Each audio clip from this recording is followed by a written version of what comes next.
Hey, yo, what it do, what it do? It's your boy Q, and we're back here at Mount Aloysius College here for our PIEA State Championships powered by the esports company. We just saw Elizabethtown being able to hold it down with a nice gentleman's sweep in the D2 finals, but now we're on to D1, which means we have some semifinals action. We got a banger here for y'all today. We've got Penn Manor versus South Fayette, and of course, we're still going to have Llama and Hot Sauce in the call, but before we roll into it, I'm curious here, gentlemen. Let's start with you, Llama. How do you predict this thing's breaking down? This one's a tough one. I mean, you've got two really good teams. You've got a number 8 seeded Penn Manor crew that is back-to-back PIEA state champions. On the other side, you've got a South Fayette team that only actually played here in the spring. So a little bit lower rating. They're ranked 20th, but they have been on such a tear. So if I had to pick one, I think I'm picking the Lions. I think it goes all 5, but they've got a really good team altogether, and they have got just some momentum going into this series. You're supposed to pick the opposite team as me, Llama. That's not how this works. I actually agree with Llama on this one. South Fayette, even though they're the number 20 seed, I feel like they're the wolves in sheep clothing at this time because they didn't really play in that fall season, and that's why they're ranked so low. I had a moment to speak with the players this morning before we got going, talking about how they kind of came to this team, and they all 5 played lacrosse together. They said, hey, let's give it a shot. They have been tearing it up here in the D1. They have been making wakes across the scene, and I think they're going to take it here today as well. Penn Manor, as we talked about, are telling me that you're not expecting this thing to go. We're counting out the back to back that quick. Are we serious? Hey, you asked, we answered, baby. We're serious. I mean, that's fair. That's fair. I don't know if I can roll with you guys. I think I got to at least make sure we don't have that sweep on the desk. Give me the comments. But you know what? Let's get ready to head on into this thing. Let's get down to it. Our second match of the day, boys. Second chance to get some great Overwatch viewing. Of course, for our schedule, we've still got one more Overwatch series after this one, and then 2 Rocket League matchups to end out the day. So lots of different esports going on here. As a reminder, this is our mainstream covering Overwatch and Rocket League. If you want to watch the Valorant and Super Smash, those have dedicated streams on our affiliate channels. Yeah, this is just a semifinal as well. They got to get through this to play in that championship tomorrow as well. So just a little stepping stone, talk about some of those first game jitters. I think we saw that in that last series as well, where it was Westmont Hilltop who came out, won the first game. Then we saw a draw, which we haven't seen, I think, but once in 4 years. So, there are definitely some nerves that come into play here at times, but these students have done a great job of kind of navigating through those rough waters. And so I'm just excited to bring all the action. Action is going to be fun for these teams. Obviously, we'll go through their original selection of maps. We'll start out on the control as we usually do, but that fun little wrinkle that we add in terms of the hero bans, we saw that play a huge role in that last series on changing up the compositions, forcing players to play something that they might not have had as much practice on during the season, and it makes things more exciting all the way overall. Think we're going to see Kings Row second map? It's been a tragedy, man. We need to get Kings Row out of here. We need to stop the Kings Row selection. That's our next goal. But I think it might be. I think honestly for all these teams, it's just such a comfortability point. They played it for so many times throughout the fall, throughout the spring. Well, not for the fall for South Fayette because they didn't play through the fall. But I mean, so many times that they've played this map. It's a point of contention though when you go to something new. I mean, we saw a Flashpoint very early in that last series. Yeah, honestly, we got to see a nice little array of different games in that first series, and it was Kings Row that brought us that draw as well. So, as much as we kind of naysay it on some, I think it is a staple, and so we've had a nice break throughout the regular season. But I again wouldn't be surprised if we do see it in map number 2. For this first one, will be exciting to see, of course, what these two teams bring as well to the forefront. When you talk about it is a semifinal, you still got to win not only today, but tomorrow as well if you want to be those state champions. It's also in terms of what do you reveal, because there's going to be a lot of footage on your other opponents going into those grand finals. You're going to have a little bit of time to watch what they succeeded on, what maps they were really good on, and that could help them push them over the edge. I mean, we love VOD review up here, both in the caster booth and in the gaming world, and it's something that can give you a little bit of that extra edge. Who is their strongest player? What do they often play? That's something that you can consider even just banning away and not allowing them to have the opportunity to play that. So a couple little tidbits and extra things they could take advantage of, but. Penn Manor, number 8 seed, you talked about it. Back-to-back champions looking for the three-peat here. South Fayette, they didn't play in the fall, but they've played very well in the spring. And, I mean, if they could upset Penn Manor here in this semifinal, I think it would make that grand final just a little bit easier for them. And it's a crazy story. I mean, it's sad that one of them has to end here today because you have the chance at the three-peat. You have this team that just started playing this semester, the ability to bring in the wins, the victories, and doing it while expanding out all their knowledge of the game and finding different ways to play it. So I think an exciting series in front of us. It has a possibility to go to all 5 again. It is that best of 5, so first to 3 is what we're looking for. Yeah, I mean, both of these teams, again, I mean, we could say it about every team that we're going to see here today, but there is a ton of talent littered across both of these teams and all the schools here today. So I think it's going to be another exciting one. I hope it goes all the way to a best of 5 just because we want all the Overwatch action we can get. But obviously, both of these teams are ready to break out the brooms and find a sweep. Well, there's no more waiting. Let's get into our first map of the series. The beautiful beaches we shall go. Everybody looking for their first map victory. It's the PIEA Division 1 semifinals, number 1. Well, on toward control, as per usual. That's how we start out here. And at least, these sub-maps are aesthetically pleasing to the eye, as we like to say, down here on the beachfront. And taking a quick look at the compositions, though. I mean, Milky on that Doomfist, always a fun player to watch. You take a look at the other side, Penn Manor, IJV, Shunem, a couple of these guys, Big Jiffer. I was recently casting in a different showdown where colleges were actually looking and scouting people. So they've been out there putting in the work both on and off screen. I think it's going to be an exciting matchup. The wait is over. Let's do it here for Penn Manor versus South Fayette. We'll start, as you mentioned, on this control. You got to win 2 of the sub-maps, and it looks like for the initial time ticking down here for IJV and the rest of the crew, they're going to play off this Lucio. The long range of the May can help out through some of these more doors that have cover, that have low ground. And for South Fayette, they're going to start out losing PD. IJV on that first pick here. We talked about how annoying the Lucio can be. Suguru Rugetto here up front with that Orisa. Zebra Girl finding the pick on the chicken as well. It's some early picks here for Penn Manor. Back and forth they go. I mean, Big Jiffer is able to get one down as well. And Penn Manor, I mean, you talk about a team that, again, back-to-back PIEA champions. The three-peat is up and available for them here today. And you know they've got a chip on their shoulder. Everybody's been talking about the South Fayette team, this number 20 seed that's been ripping a hole through the bracket. They want to take them down. Oh, they got an opportunity to do so, but it's Penn Manor who's beginning to pad that percentage, and Shunem has been a star player for quite a few seasons now, often finding a lot of these picks. PD, though, able to find IJV. The support does go down, and with that, maybe an opportunity here for South Fayette. 1-for-1 big trade here to take down the Lucio. 30% for Penn Manor as they continue to pump that percentage further and further. You talk about Shunem, also an all-star selection this year for the Division 1 team. The capture's going to trade hands. The Lions get their first touch. Okay. Now begin to pad percentage here up into the face, trying to throw some bows. Now fisticuffs almost finds one. They have to get back to safety, and now the spear leads to some trouble. Sugu gonna find that one onto Milky. Chicken able to find not one, but a double here as well. Shunem goes down, and maybe an opportunity here for South Fayette to begin to take the lead. Again and again, they continue to pressure their team fighting is what has pushed them through this bracket. And specifically for PD and Sly, you have these differentiating DPS looks. You have a close range look in the May, you have a longer range look in the Junkrat. And that ability to diversify your portfolio of damage has really aided in this Lions team fight winning. Again, they're just doing a great job of eating up this space. We see Sly with that Blizzard as well. They've got 3 ults on deck, ready to flex, and now with the Terra Surge coming in here as well. Fire's going to take down 3. Terra Surge is going to have to wait as it's South Fayette just cleaning up the fight there with a single ultimate. They run it over, they keep the percentage going, and they're not looking back.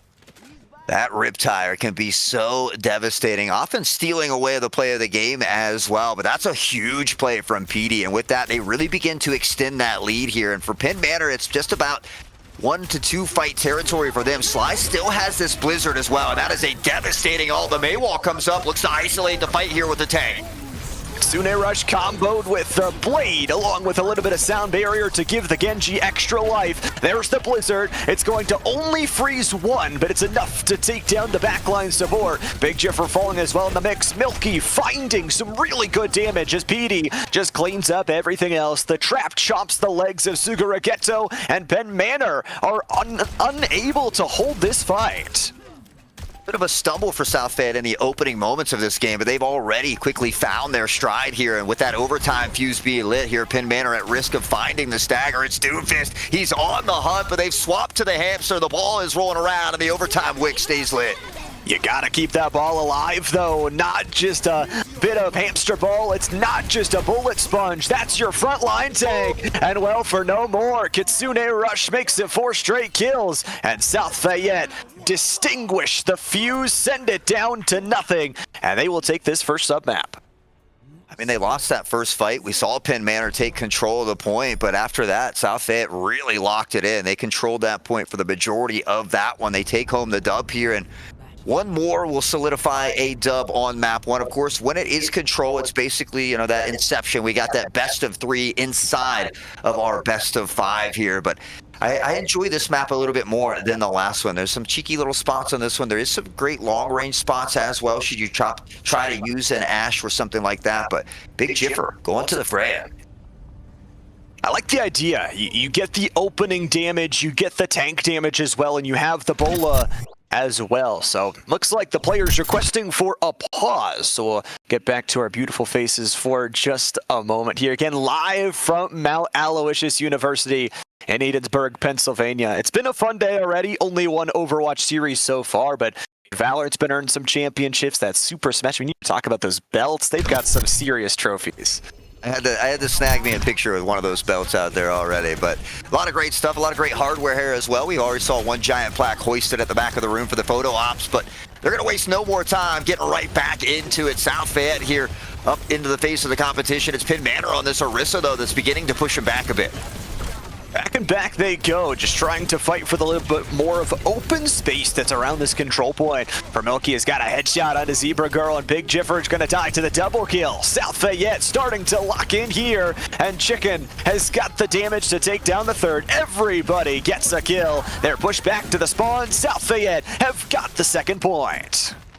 Yeah, Sly finding IJV there as well is only going to continue to stagger out Penn Manor here. They need to take a deep breath, look to reset, regroup, and find a bit of footing here. South Fayette doing a great job of controlling all of this space. We see that flank potentially coming through mid, but South Fayette seems prepared.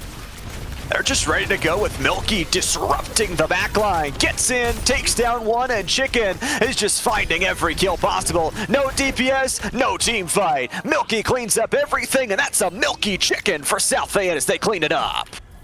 This Doomfist is just creating that impending doom for Penn Manor at the moment. Doing a great job of getting into that backline, finding the disruption, bouncing back toward the team when they need to, or finding those supplemented heals. So great job here from Milky leading that charge and that tank roll. Unfortunately, it gets dangerously low here, but it's PD to find the pick on Shoot 'em, and it doesn't stop there. Milky finding Zebra as well. The domino coming into full effect here as Chicken picks up on Big Jiffer.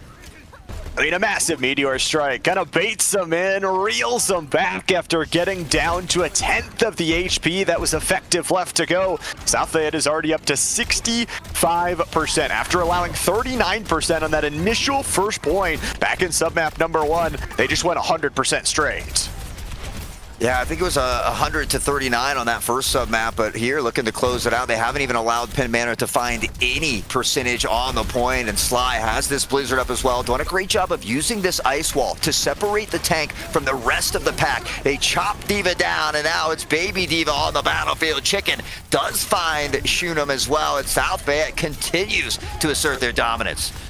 Sound barrier for sound barrier there, and just able to find more value because the Diva had already been sent to that baby form. The bomb doesn't get anything, so can't really remech until getting around that corner. Big Jiffer, it finds one. That could be the opening they need. The tire comes out, shooting him doing some destruction of the utility, and IJV has got a kill on the PD. Overtime is there, but Milky is still here. Damage done. Blade is there, and Penn Manor have found a huge fight. Finally get to put some percentage on the board, but unfortunately for them, South Fayette is at 99%. They just have to look to win one of these next few fights. And, well, they got 3 ultimates online here, so Milky just 4% away. But with that, they should be able to pressure in and find a way to take the point. You can just win one team fight here. That's all it takes. Kitsune rush from South Fayette. You want to be cold? Well, here's a blizzard. Throw some snowballs. Battle over the point here, and it freezes down nobody. Shunam's got the pulse bomb, and it takes down Sly. So a 1-for-1 quickly as the Diva bomb is there as well. 2-for-1 in Penn Manor's favor here. Melky's got no teammates, no DPS, and Big Jiffer gets the double kill. The Comets refuse to quit. And Manor all of a sudden beginning to turn the tides a bit, finding some strides of their own. And Sugurugeto on this Diva doing a great job of mitigating a lot of this upfront damage here. PD continues to lob in the nades. They've got the Meteor Strike here in the hands of Milky as well, and we might just see it come out here.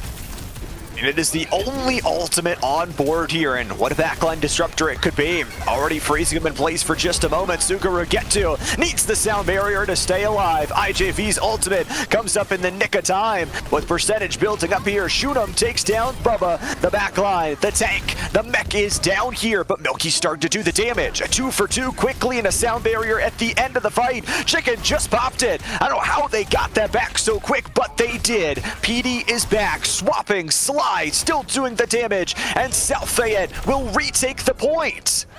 Shunam finding a double here off the ult. Milky slipping off the side of the map as well. Bubba able to pick up a consolation prize, but all of a sudden, Penn Manor, they were down 99-0. They begin to work back. It's a 2K from Bubba, and they're looking to close out sub-map 2.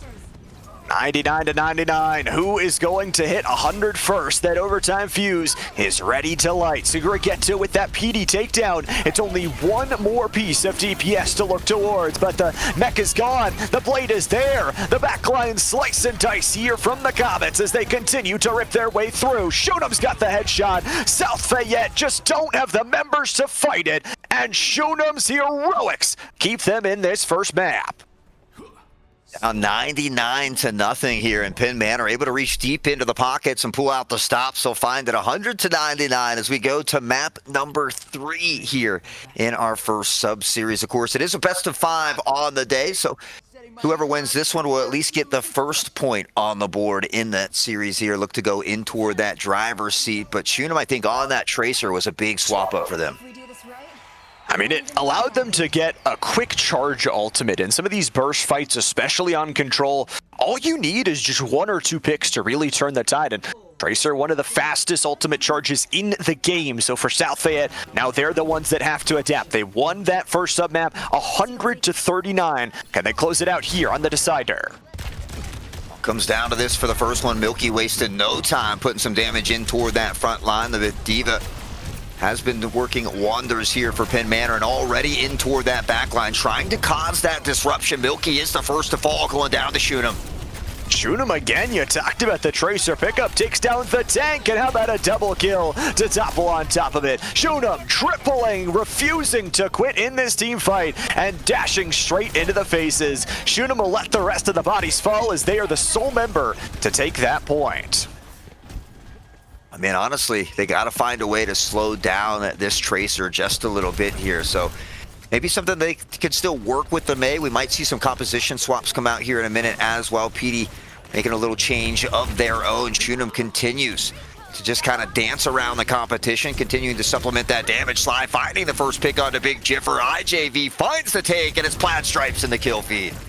A 2 for 2. Unfortunately for South Fayette, it's all down to Sly to try and replicate the rest of their damage, and Milky just isn't able to find as much control as they wanted. PIEA is going to try and switch off here towards the Reaper to be able to bring some more of that shotgun close range action, but Shunem is just having a field day. The all-star selection is bringing wins to the Comets. Yeah, and honestly, that last pick there is going to stagger out South Fayette a little bit. They just got to take a deep breath, look to reset here one more time. PD on toward this Reaper, I think, could be a big swap for them as well. So we said, a chance to use those shotguns to the best of his ability, and again, with this specific submap has so many little nooks and crannies you can work around the corner. The pulse bomb is ready to go for IJV, has that sound barrier. Penn Manor has every single tool in their kit that they need, and IJV already took down the tank. For South Fayette, they need some sort of answer, but Big Jiffer takes down one of their DPS. The second is on the run. The Lucio is killed while flying. A no-fly zone here for the Comets as they earn 80%.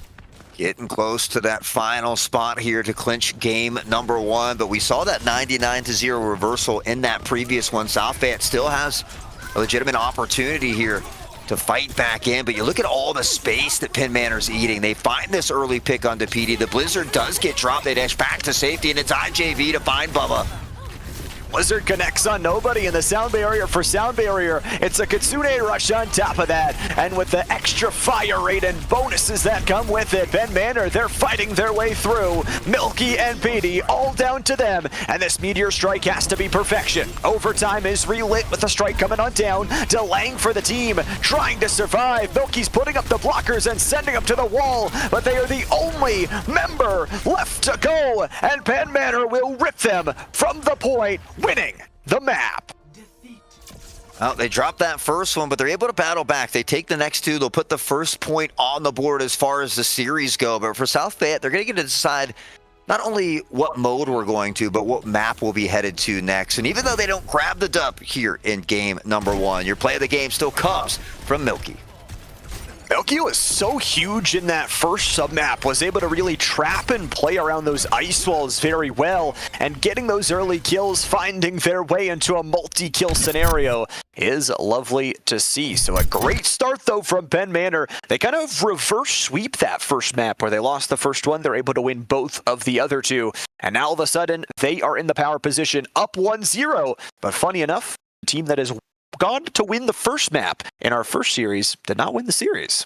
Yeah, they got, that gentleman's sweep, basically, where they dropped the first game and then took 3 in a row. We did see a draw in there, which did happen to be on Kings Row, which I feel like there could be a strong possibility that we head back to Kings Row for map number 2, where, again, South Fayette gets to choose that map, kind of that comfortability pick there for them as well. I just wonder what happens if Penn Manor would ban Doomfist. Yeah, it feels like that's where a lot of their team fight synergy was coming from, that backline attack. But it's also something that, I mean, we've seen all season long, they can play other things. They have a really, really diverse roster of hero selections. And if they want to go for a different style of team fight, that might be the idea going forward. However, this is not a map you could lose if you're South Fayette. Sure, you're not out of the series if you drop it. You'd have to win 3 straight, and the reverse sweep under any esports title is the toughest thing to do.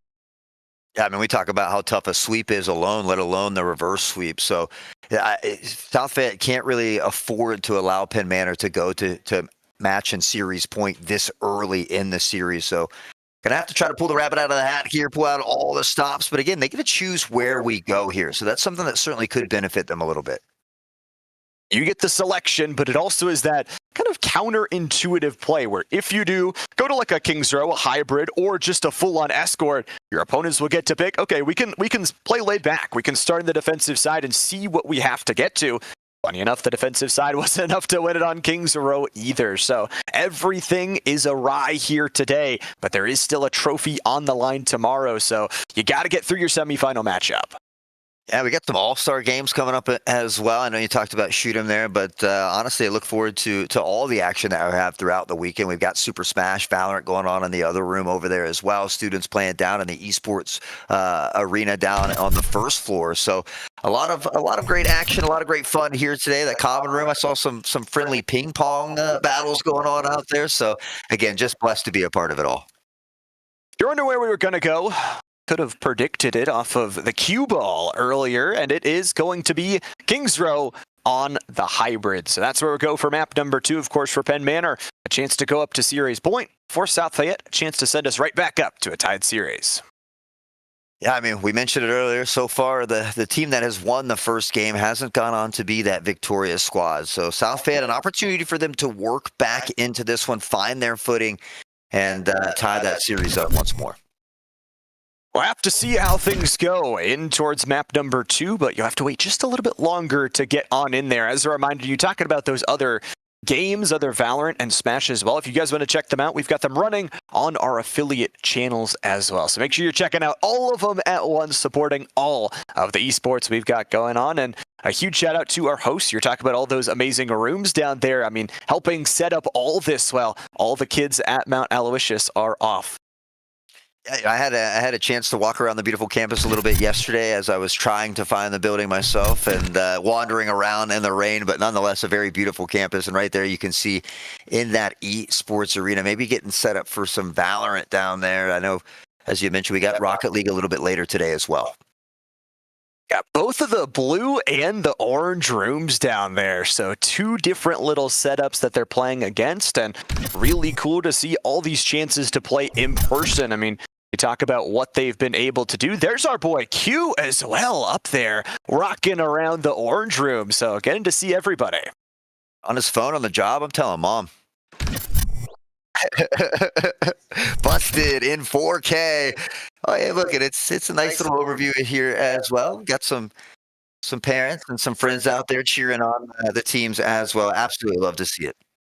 I mean, that's just the best. I mean, you get the support. We got to see some of the interviews with some of the other coaches from all of these different high schools that are saying that these are some different opportunities that are now presenting itself that might have never been there in the past.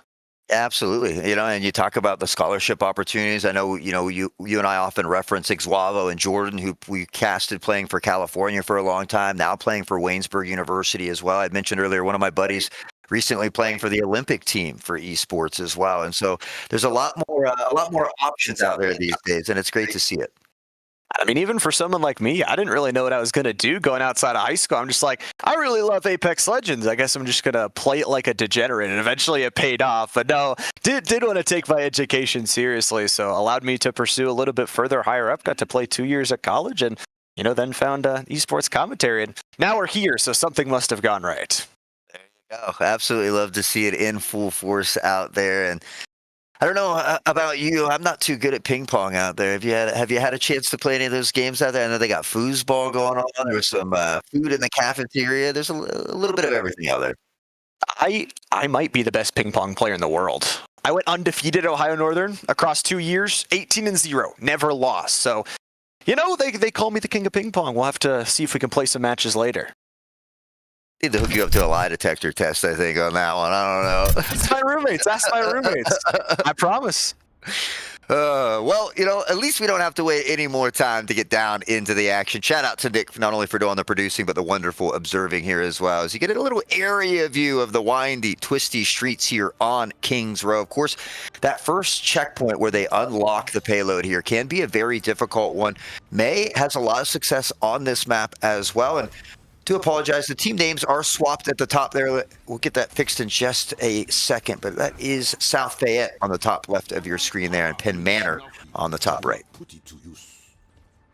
Number 2, though, going to be a ton of fun here for these two that are both searching for another win in the series. Of course, for Penn Manor, they're a team that already won that first map off of that reverse sweep. For South Fayette, they're a team that works off momentum. A single map win could skyrocket them to a series victory.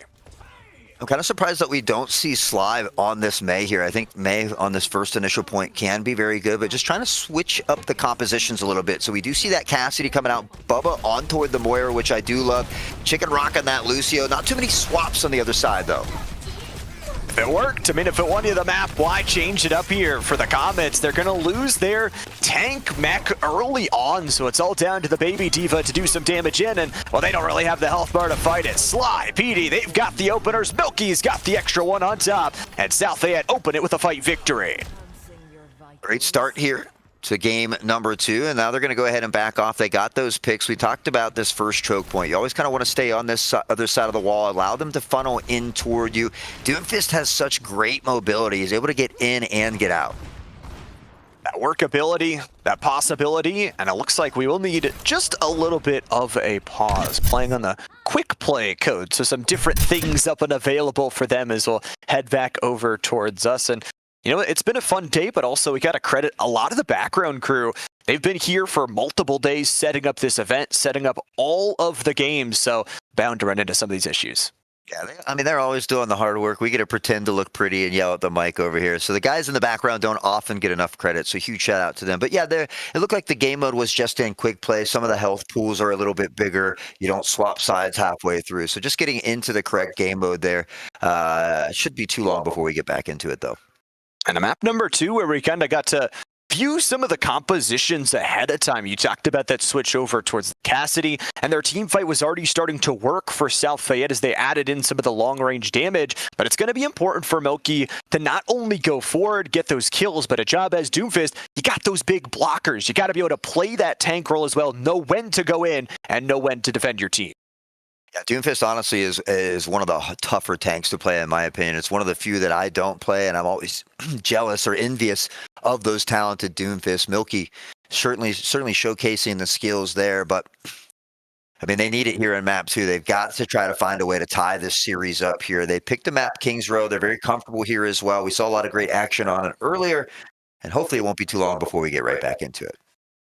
Map number 2 awaits us here, and for these two teams biding their time, trying to fight for that finals tomorrow, it is important to note the other semifinal isn't today, so South Fayette won't, or Penn, Manor, whoever wins this matchup, won't be able to see who they're playing until tomorrow. That semifinals is actually what we start the stream with on Sunday, and we'll have those championships a little bit later. Excited for the championships, but just want to enjoy all the action that we have here today. Honestly, it's been great getting to see a lot of the students, taking some pictures. We saw them hoisting the trophies at the back of the room as well. And so, again, if you haven't had a chance to make it to one of these LAN events, you're doing yourself a bit of an injustice. The atmosphere unmatched. It's great to see the kids in action live, having fun, you know, meeting some fellow students from different schools as well. And so just honestly, LANs are some of my favorite things.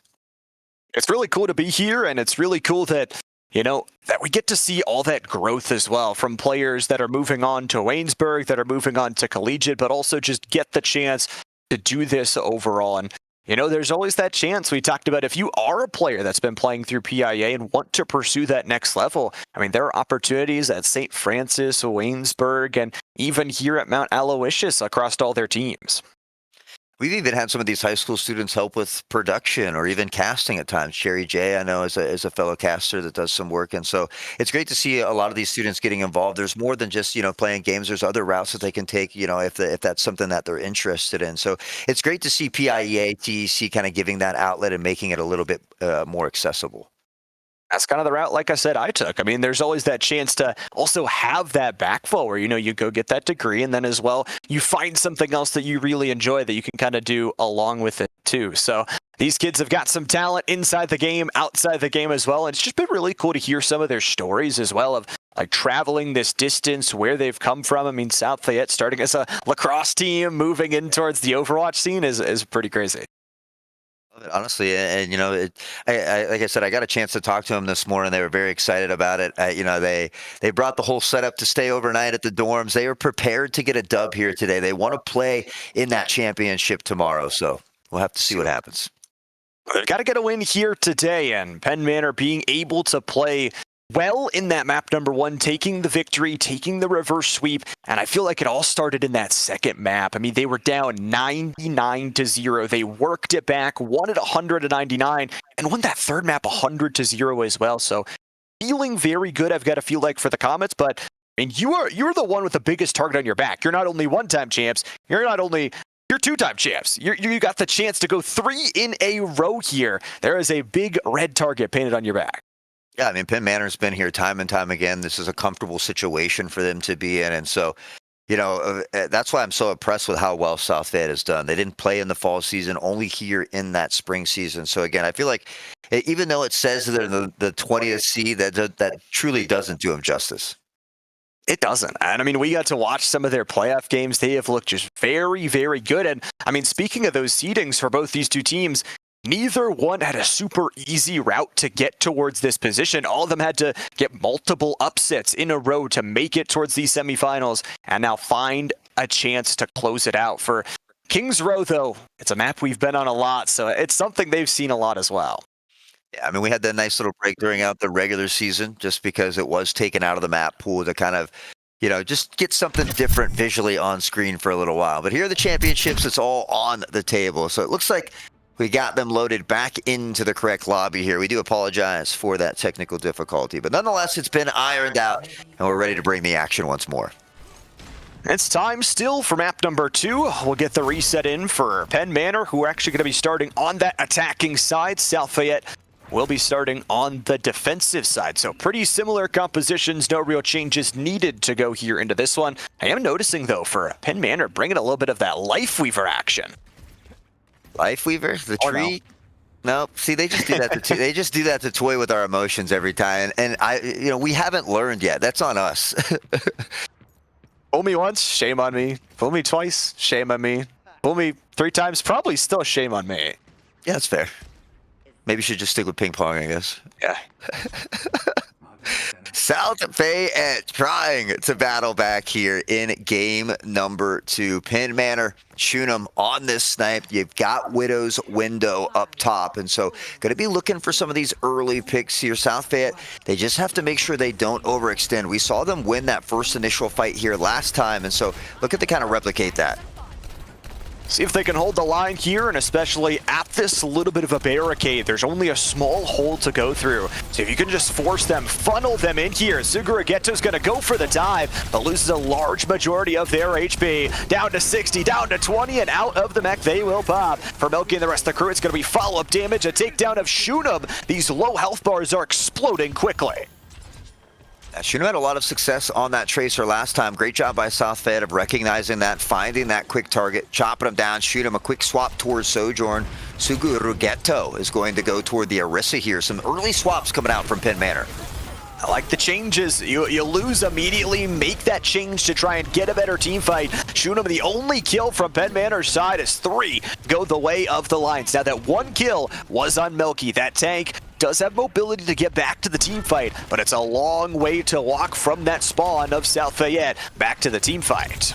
Yeah, I think they're lucky that it is Doomfist just because that mobility is so high. So the defense just has to step back a little bit. They can afford to give up some space, allow Milky to get back into position here. And so it looks like they have been able to do that. They have to be careful of Shunem shooting that railgun in the back line, though, as Big Jiffer finds not only Chicken, but Sly will fall as well.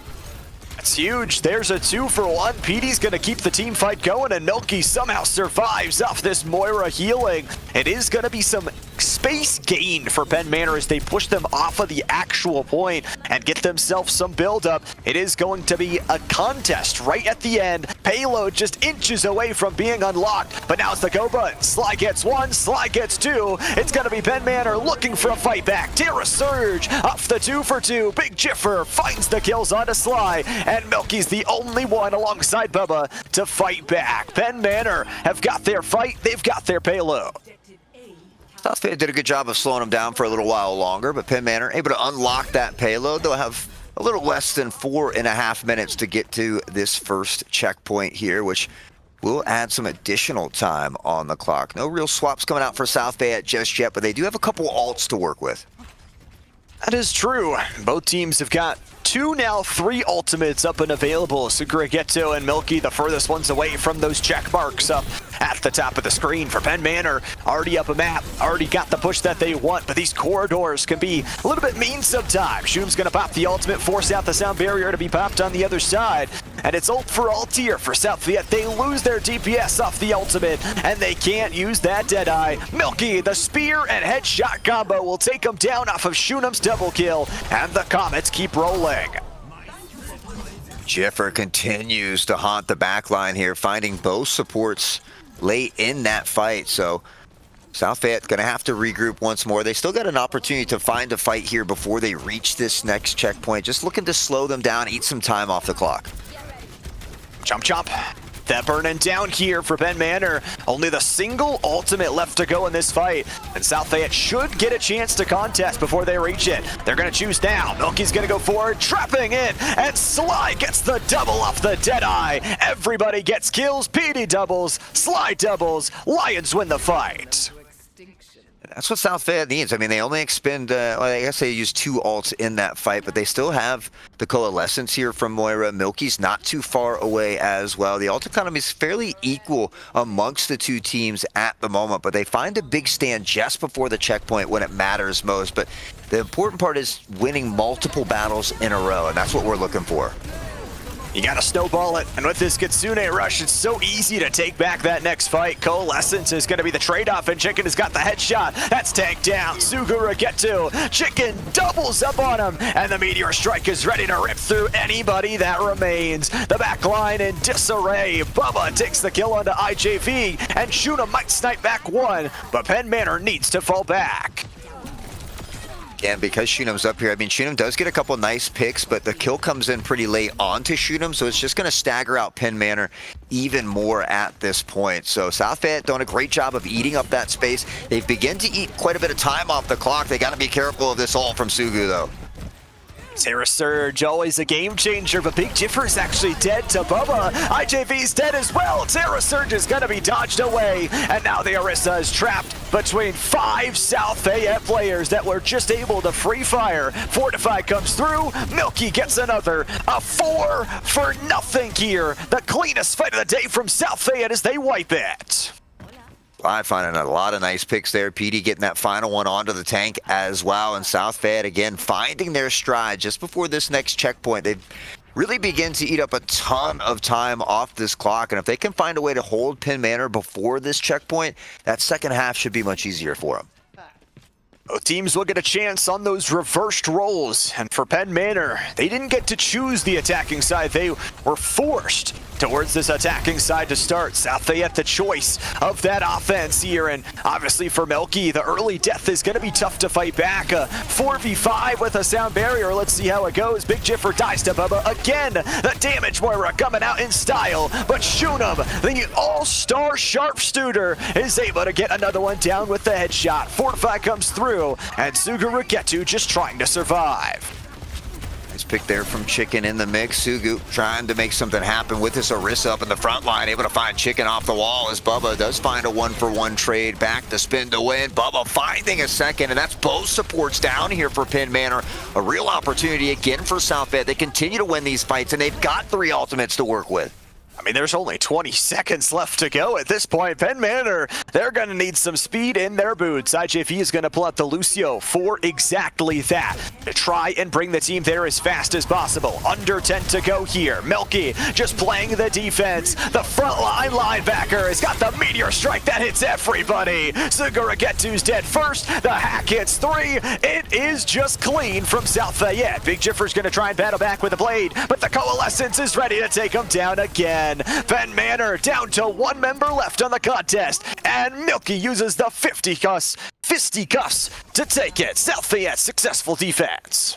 Huge round for South Fayette here. We talked about it. They don't even get to the second checkpoint as well, where we do see a lot of teams often make it there. It's that third and final push that can be the difficult one. So great job here by South Fayette. They did exactly what they needed to do on the defensive side, which I was kind of surprised to see Penn Manor opt to start off on attacking. But South Fayette, they'll get their chance to attack here now.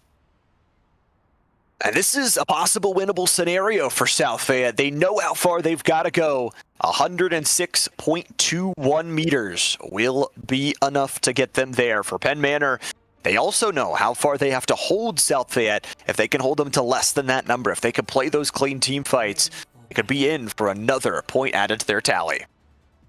Shunam's going to head back on toward this Tracer here. I wouldn't be surprised if we see Big Jiffer kind of holding on to that Genji. Has been playing very nice with them. Sugu now on toward that Diva, but for South Fayette, they're comfortable with the composition that they've been running. I think we see Milky on this Doomfist a lot, Bubba on the Moira as well, and Chicken rocking that Lucio. So they have a really good ebb and flow play between this 5-player roster, but I think PD is really the only one I've seen swap up, more than the others. PIEA and Sly kind of with a little bit of those change-ups. Chicken is actually going to bring some differences with the swaps and then go back to the Lucio. I had to say it. I really just want to see a Life Weaver maybe, but another quick swap will go the other way for Penn Manor. They're going to be bringing the close range comp. Big Jiffer on this Genji, shoot him on the Tracer to try and blow everything up. Yeah, and I think that, they're going to try to dive with this D.Va. They're just going to try to get in, get out. Look to find some of these early picks. We talk about how far that respawn is on that defensive side as well. And so Milky wasting no time getting in toward that front line again, just searching here in the back line, has a chance to isolate a fight, dashes away and almost finds the first pick.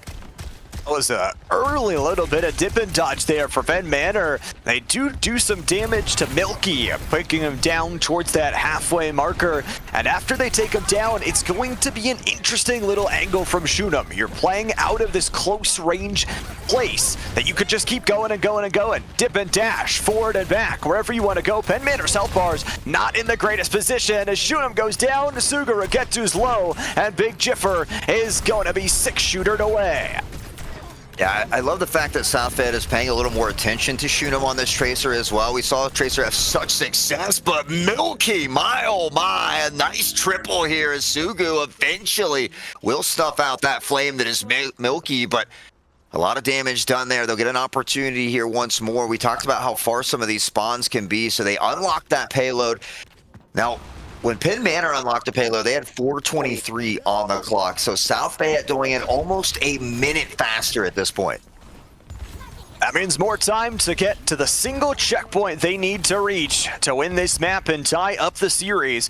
For Sly, it's going to be the ultimate available, really the only one with one, until Milky's going to have that Meteor Strike now checked up and ready to go. Playing safe, but also playing to protect the team. Shunam is just lit up, and Milky finds an opening pick. Sly takes down IJV. It is just rolling here from the South Fayette Lions as they keep the pressure going, keep the kills coming, and keep the fights going their way. Yeah, another big team kill here for South Fayette. We see Shunam finally coming back, but again, they're going to have to wait on the teammates to regroup here. You take a look at the ult economy here, and it's fairly even, maybe slightly favoring Penn Manor as they're about to have all 5 ultimates online, but Milky's wasting no time, and he continues to haunt this Tracer. Shunam just not able to get away, gets punched into the wall. Eventually we'll make it to safety here, and we might just see some of these ults come out. Where is safety? I mean, a Meteor Strike is up and available for Big Jiffer. They take down the headshot on Bubba. It's going to be double support ultimates. Penn Manor slow things down. It's a 3 ultimate usage, but it's good so far. Milky's the only one to get a kill before falling. Shunam, Sugaragetu all there. And look at that assist list. Penn Manor able to really work as a full unit there. And Manor uses 4 of their 5 ults in that fight, though. And for South Fayette, they still have 3. They only have to win 1 more fight here. And so, honestly, it's really not a bad thing for South Fayette that they wipe there. They can come back. They have 3 ults. And again, they just have to win this 1 fight. If they can find a way to take out D.Va early here as we see the ult come in, but Big Jiffer the first to go down, and now an opportunity for South Fayette. I mean, that's a 4-man hack. What are you supposed to do against it? South Fayette have just got the ultimates. They're pushing you back. 4 meters to go. Zebra Girl's gonna fall as well. Penn Manor need an answer, and they need it quick. Milky able to assist in the damage onto the tank man of Sugaragetu. The bomb comes out at perfect timing. That re-engage available. Milky down to 200, but the headshot comes in. No remake for the D.Va. Double kill on top of it, and everybody else trying to dodge away will defend against the pulse bomb, and everybody else is gone. South Fayette ties up the series. That was a huge play from Milky right at the end. You saw him actually block the D.Va ult, then immediately punch her in baby D.Va form before she's able to remake. South Fayette, they reach deep into the pockets. They find it, and it's PIEA with the play of the game this time. Get to see the hack that caused so much disruption there. Everybody was involved in that. Sly really feels like they deserved that one with the double kill, but everybody got some double kills towards the end, and with it, they get the map victory. So overall, pretty happy, even if you didn't get the play of the game, because now the series is all tied up. This next map is going to send one of these 2 teams to series point. And we talked about how important that is in a best of 5. You go up, you get to series point first, and then if you happen to drop that next game, not only do you have that game 5, but then you get to decide what map and where you go. So you certainly really kind of get to be in that driver's seat, kind of dictate how the rest of it plays out, you know? And so that's what I'm looking for. Who goes to match point first? Obviously, the way it went in our first series of the day down in those Division 2 finals, it was the full kind of gentleman's reverse sweep where they were able to drop the first map and then win 3 straight. And this isn't a draw, so there's still lots available in terms of the modes of where we could go. We're not going to go to hybrid. We're not going to go to control. The question is, where do we go? Hopefully escort.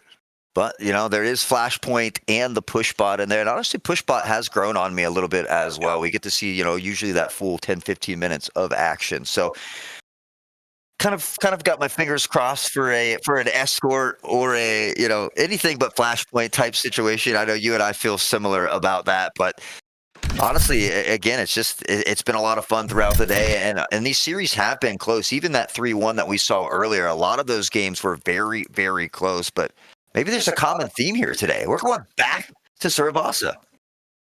I love it.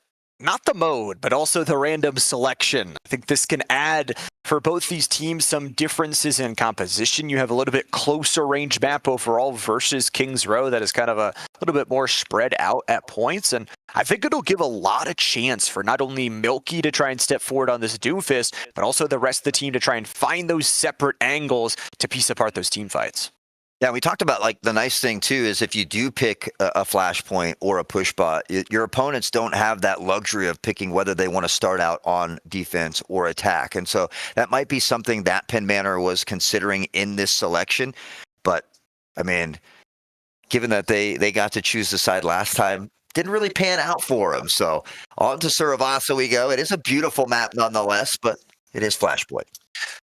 It absolutely is. It is one of those modes where maybe you and I despise, but also has those very quick, bursty team fights. And, you know, when you think about any other mode in Overwatch, it feels much more like a snowball. Like at any point, you can build up this one team fight that's going to move you across the line. For Flashpoint, it's like, okay, so what? You won that last team fight. Win 10 more and then come back to me. Well, you know, and we talk about, too, much like Control, Suravasa, or Flashpoint, the points capture a little quickly as well. So you really only have a couple fight territory per point. And it makes, I think, each battle that much more important as well. Of course, that magic number is 3. The first to 3 of these 5 points here on Flashpoint will result in a win, and that team will be the first to go to match point. Obviously, want to burn your cards early here and try and find a way to get this win in this map number 3. Of course, we've still got our Division 3 finals after this matchup, and then a couple Overwatch series to end out our day. And then the action's not done, by the way. You thought it was just Saturday. You were wrong. We've got Sunday action, Championship Sunday. That's going to be a ton of fun, too. Absolutely. I'm looking forward to the All-Star game as well. I think it's going to be a great time. So hopefully you've been fortunate enough to make it here to the beautiful Mount Aloysius yourself. As we said, it's a lot of fun here. But at a bare minimum, we expect you to be in chat, showing up, showing out, and showing some of that support for all the wonderful students participating here today.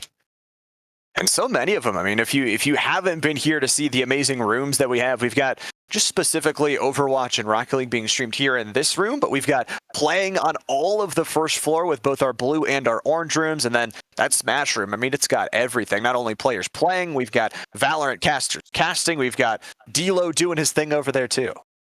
That's right. I saw one of the students kick a D-Lo's butt in Super Smash this morning. So some casters playing against some of the kids. But, you know, again, it's just great to see everybody out there having a great time. But Suravasa, one of these two teams, isn't going to have as much fun as the other at some point here. So we'll look to see who can go to match and series point first. Milky, not on the Doomfist.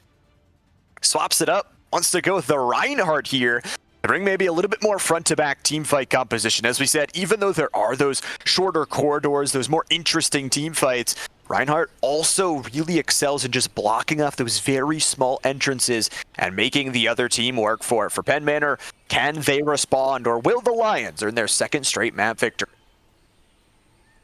See, that is the important part here. Penn Manor, can they bounce back? Can they make those proper adjustments like we saw South Fayette make in between game 1 and 2? It's been a bit of back and forth. Shooting back on the Sojourn this time and off that Tracer. Jiffer loves that Genji, and well, we know why, because he's very talented on it. But Sugu starting off with the Orisa here as well. Other than that, no major swaps other than the Milky from Doomfist. So excited to see what Milky can do on this Reinhardt.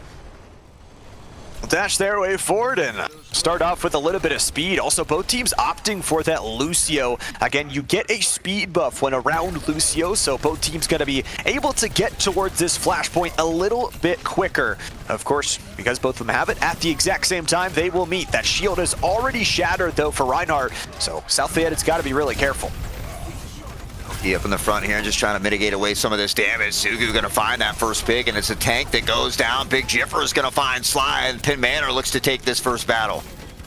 And those two early kills are on the tank and on the DPS. For South Fayette, you don't really have DPS in your support other than kind of the Moira, but you really want to be focusing on that front to back. So losing the Reinhardt early, you lose a good chunk of the defense. And Penn Manor really knowing their target selection, they're building up percentage.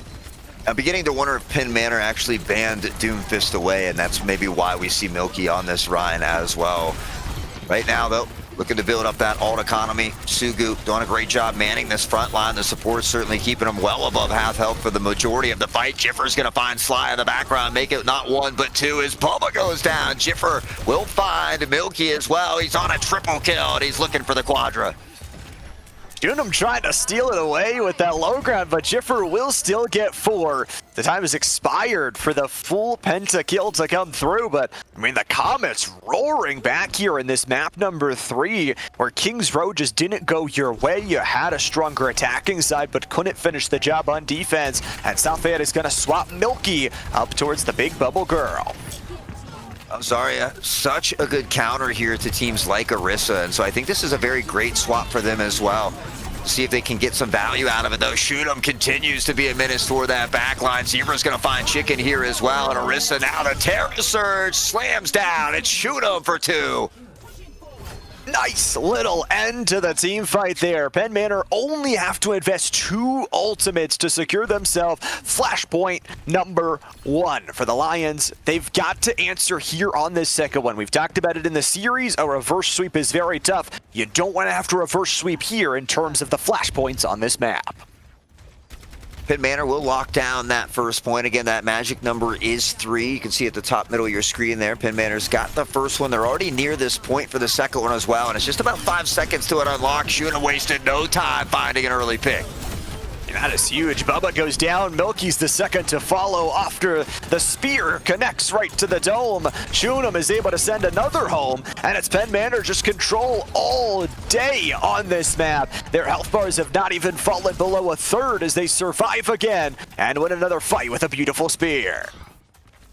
I mean, they're just having a tough time. I think the combination of Jiffer on this Genji dealing with Sugu and Shunam at the same time has just been tough for them at the moment. So Milky will now swap toward that Mauga. I think still just trying to find a tank that is going to be working for him.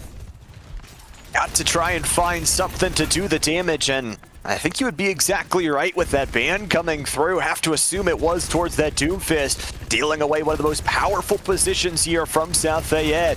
The good news is they've still got time to fight. For Milky, the health bar is going to be dipping below half, but those heals are phenomenal to keep them alive and hasn't invested either the dive or the cardiac overdrive quite yet.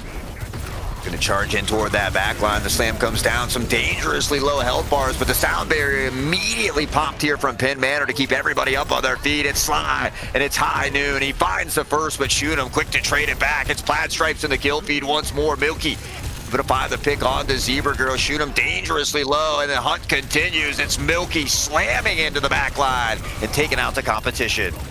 It's exactly what the doctor ordered here for South Fayette. Some damage and a triple kill from Milky. Turns them into cheese here and wins out the fight with 96% on the board for the Comets. Of course, you still got to win another fight and maybe 2 after this one. But PD's got a cheeky little spot to wait and do some damage.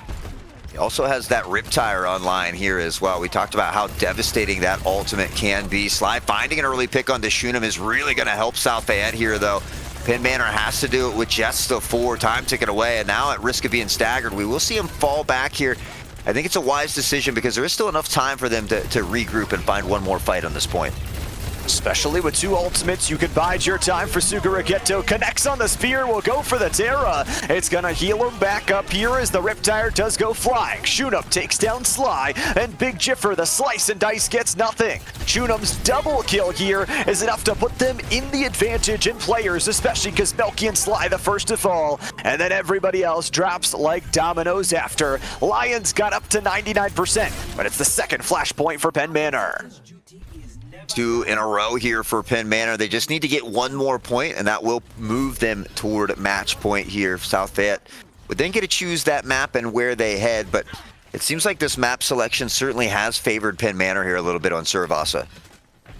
Those bans as well, I mean, they are tough to deal with. Maybe going in towards that map number 4, we'll be able to avoid the Doomfist ban and bring that right on back. So critical towards that composition for Penn Manor.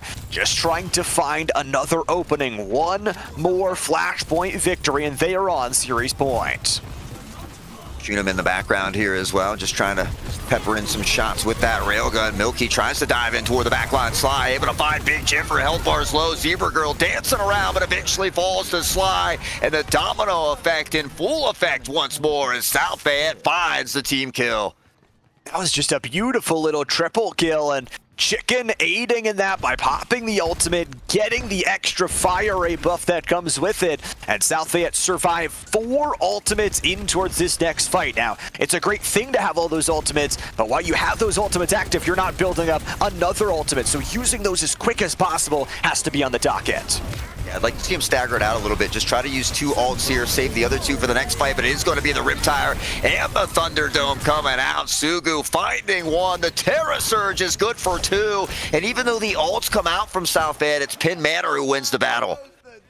Sugu doubles up, Big Jiffer does as well, and the Tire was just really not able to get anything. That cage kind of blocking in and out of where it wanted to go.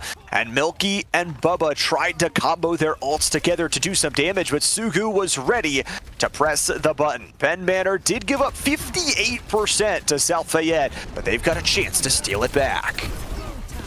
Sugu back here, trying to take out some of these squishies. The spear does hit Milky here, who's taking a lot of damage. We'll have to back off just a bit as we see Shunim popping the ult, ready to let the railgun fly here. Now, Sugu, I thought Sugu was going to be able to find that pick. It's Chicken that gets IJV, and Sly slips off the edge. Trying to find the placement, the banana peel catches him, and well, it's gonna be off the edge for Milky as well. To the spear, Chicken goes down, Bubba to follow, and South Fayette might just look for the reset to give themselves one more fight, but Penn Manor, what a bit of control. I mean, only 10% here as well. South Fayette's gonna have to find a way to get back here as quick as possible, and we do see the Chicken on the Lucio might be able to. No, there's not even enough time, and Penn Manor's going to take it. They're the first to get to match series point here. Pretty dominant fashion here on this map. They're able to win all 3 flashpoints, and Shunim kind of the quiet star, it felt like, in a lot of those team fights, able to pick up the play of the game. It was very early on. That Kitsune rush, the fire ray buff, is so tough to battle against, especially when they've got that speed. Aimed in for the double kill, found the triple, and found the way to assist on that other kill as well. So for the Comets, 1 map away from a championship berth.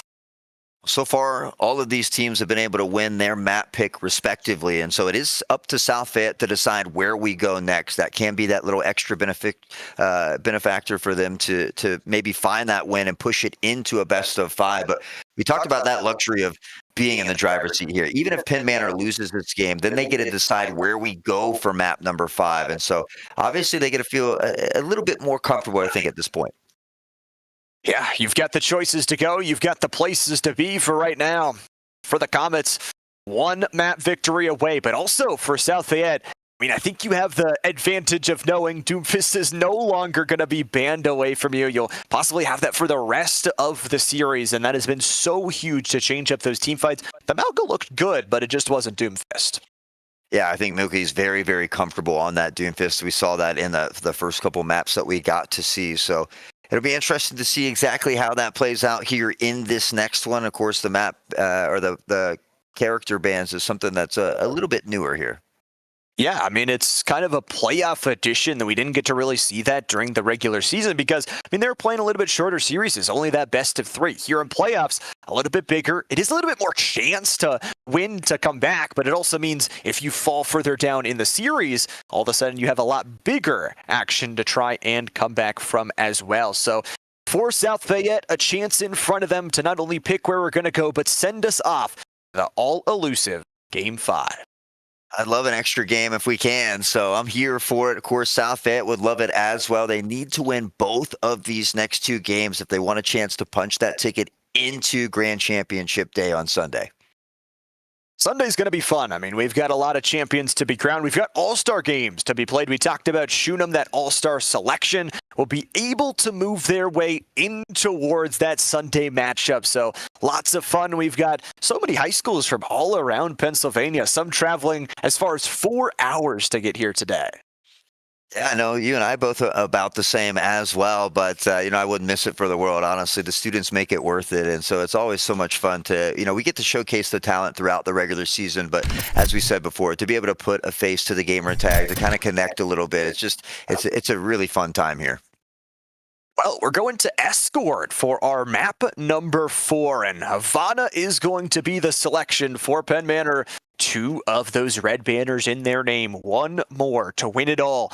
South Fayette, I mean, they fought this hard to keep on fighting, to give themselves another chance and see if they can find a win.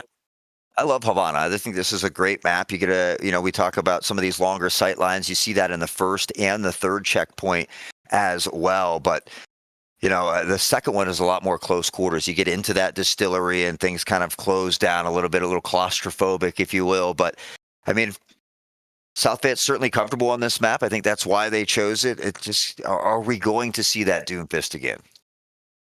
I would hope so. I mean, if it wasn't a ban going into that last map, you'd have to wonder what was going on. Were you just trying to play towards a different team fight? If it was, then you have to kind of recorrect course. You've been playing an entire map on a different type of composition where you want to play that front to back instead of really basing a lot of your damage off that Doomfist.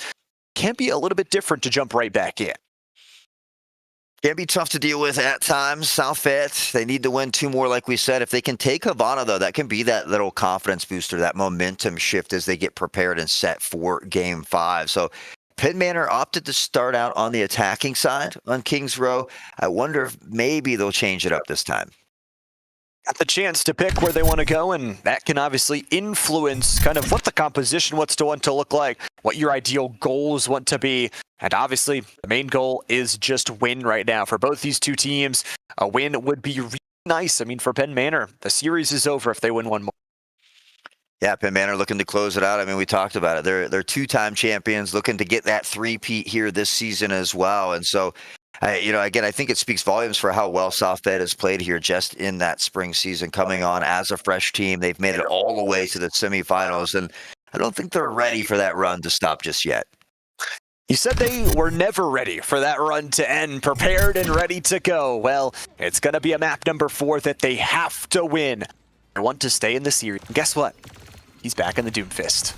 Milky's back on the Doomfist. IJV onto the Juno this time, and I just wonder if maybe Lucio was banned away because we don't see either team with that Lucio. Chicken often playing that as well, going over toward Carico here. So just a few composition swaps. We see Big Jiffer on the Freya here as well.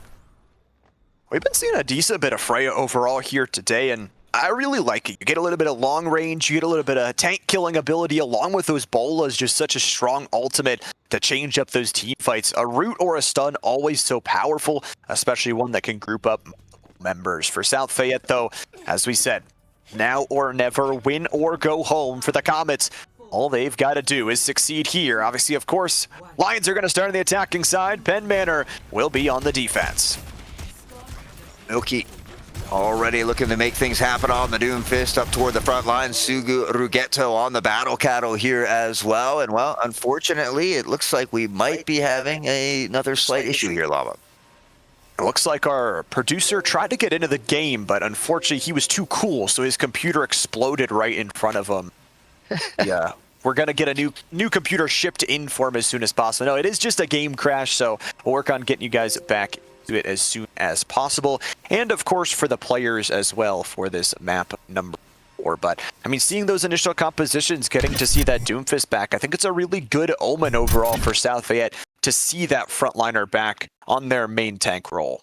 Absolutely. I think Milky on that Doomfist can be a really big game changer. We saw how he's able to disrupt that backline time and time again, especially on King's Row. So probably glad to be back onto the Doomfist themselves as well. Like you talked about, I mean, it's win or go home at this point. So it's good to have that star player back on their probably most enjoyable role or character. Get that comfortability factor. That's one of the parts about the playoffs. You got to have a little bit more heroes to play in Overwatch, or else you can run towards some trouble. So lots of fun this series has already been. Lots of fun the day has already been here for the multiple series we have run through. Of course, we've got the Division 3 finals right after this series, and we've got Rocket League to finish out our night as well.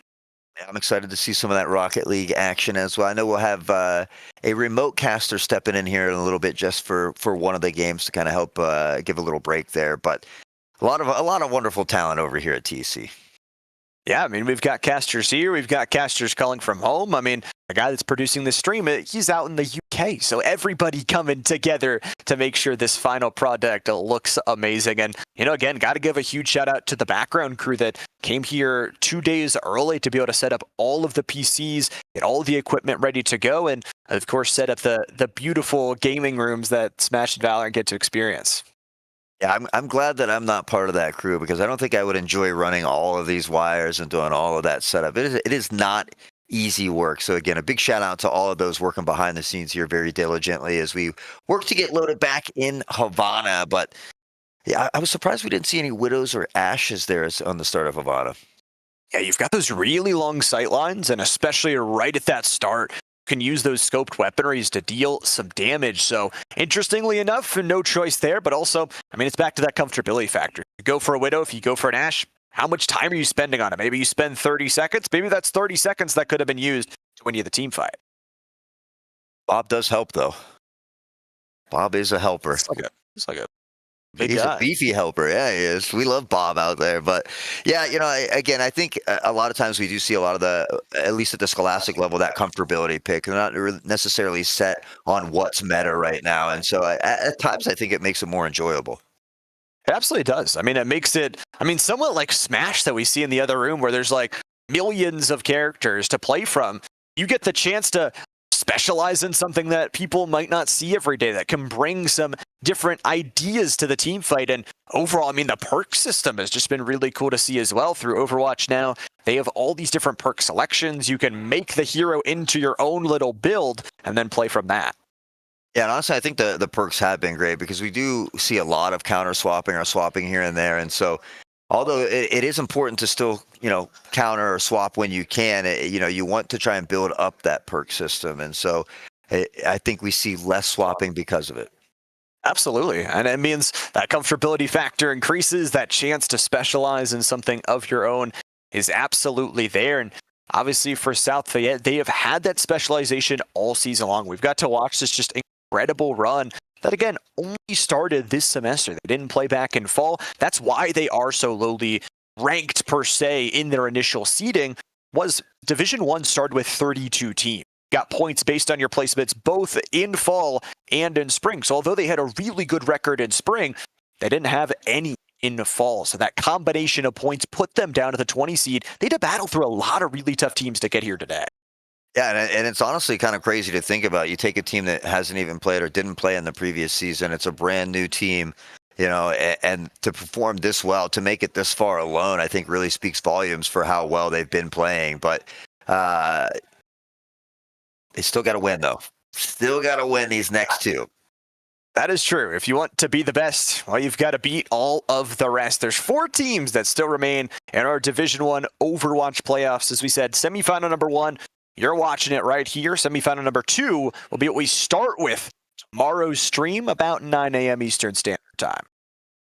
Yeah, you know, and again, I think they might have pushed those start times back just a little bit. I'm not sure. I know today it was 11 a.m., but so we'll have to wait and see. I like sleeping a little bit myself, but Gonna be a great day tomorrow. Like we said, we got all the All-Star games. We've got the championships going on as well, and so a little something for everyone. It's got pretty much everything. And I mean, Valorant, we've got even some possible Mario Kart action happening at the end of the day because Valorant's got nothing going on. So if you are here in person and want to stay to play some amazing Mario Kart, well, go have yourself some Mario Kart. We're back in, no more waiting, and it looks like the map continues. South Fayette is going on their push. Yeah, it looks like they were able to make a nice little push here initially. I know we were trying to get reconnected into the game there, so South Fayette doing a great job thus far, about halfway through this secondary choke point. Suguru still on this Orisa. It looks like PIEA swapped toward that Soldier since we were gone, and Bubba toward the Ana. Talk about the Ana. It's going to be able to get Milky going forward, the push that they needed to be able to transfer in towards this distillery. That close range fighting that can often be tough. Milky's got the headshot and cleans up the backline for Suguru. Still has a Terra Surge available, but at this point, you really don't have any sort of rest of your team. Big Jiffer gets one, but that's all they shall get. South Fayette is on a good run here. Oh, Suguru's going to waste no more time, stepping on in toward the back line, able to find that first pick as IGAV will scoop up Chicken here as well. It's two nice picks from Penn Manor to slow this initial push down. I mean, they're very close to unlocking this second checkpoint, to extending the time on the clock as well. They got just a little further to go. So close to being able to keep extending that possible early lead on this attacking side. I mean, rarely do we see on Havana a team actually make it all the way towards the end. So every single little meter you can get, every single work for it is nice. Here comes the Kitsune Rush for South Fayette. They got to battle against the Terra Surge. They dodged away, but it means they walk right into Sly's ultimate, trading 2 for 1. IJV and the rest of the crew trying to battle from this above position. They pop the orbital laser, and that's all she wrote. South Fayette, we'll see if they can get back in time. Big team kill there from Penn Manor with only 10 seconds left. You got to wonder, can they even get back in time? The high noon from Shoot'em comes out. He finds the 2K, and now South Fayette is going to struggle to get back toward that payload. They like the overtime views, but they are 2 members down. It's all down to Milky, who's going to use that Meteor Strike to try and force everybody away. There is a little bit of team reinforcement coming through, but they can just target down those members. Chicken is the first to fall. Milky must stay alive and cannot. South Fayette, the overtime fuse is barely extinguished, and Penn Manor get themselves a successful defense. That's a nice stop here from Penn Manor. South Fayette, I mean, again, they made a nice little push here. That distillery can be really hard to navigate through that close corridor as well. So they'll get an opportunity for some defense themselves. And as long as they can prevent Penn Manor from pushing into that distillery, they still have an opportunity to take away game number 4. A chance to go here. South Fayette, a great attacking side. But now this is what the series lies on. They must play the defense to perfection. They must win this map if they want to send it to the all-essential game number 5. We get to be the fly in the wall and watch it all. That's my favorite thing is just kind of watching these kids and casting. It's always a great time. But South Fayette, we do see a little swap from Bubba here toward that Juno, so we'll see if that can maybe give them the extra value they need. Big Jiffer maybe going to opt to start out on this Widow here as well. Still trying to decide, but we talked about some of these longer sight lines, especially in this first initial push.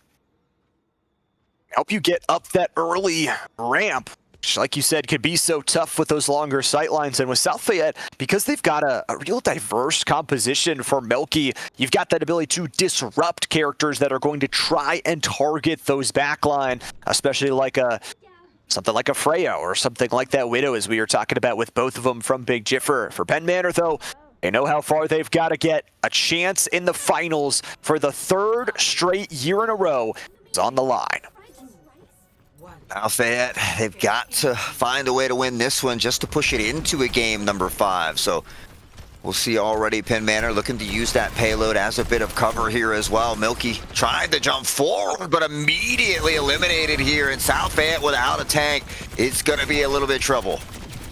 That's Spear hits as well, forcing them back even more. Sly is down. Shunem has been phenomenal here and continues to help out on a different hero. This time the Cassidy is the one to do him in. For Milky, they're back quickly with that mobility. Fortify is going to be used early from Suku Rageto. The problem is now, Milky just has to bide their time and play that knife's edge perfectly. PD's dead.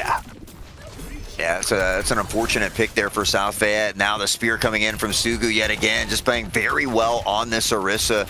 And again, you look at all the space they're eating up. They've got 3 around that payload, so it continues to move at its fastest possible rate of speed. So still haven't really found an answer for this Orisa. We talk about how good Zarya is against this character, though. To see if they go for the swap right now. They've given Penn Manor so much time. 5 minutes to work through the distillery, and they got to make sure not to shuffle out now, not to give over any free kills. Suguragetu does have the Terra Surge, the lone ultimate up on the board. He's going to pop the Fortified just to get some access to the back line, but while that's happening, Milky has their own access. Big Jiffer first to fall. Damage down onto Milky, who's taken down to about half, but stays alive with all the healing from the back line. Spear goes wide, Terra Surge is still there, but Penn Manor just back off a little bit. Yeah, I mean, they have the luxury of doing so. They've got about a little less than 5 minutes to work with. That spear, unfortunately, does clip the wall there. Has the Terra Surge online, should they opt to use it, but it's a couple of nice picks coming out from Sly and Petey. So we will see him begin to slow down that push here from Penn Manor just a bit.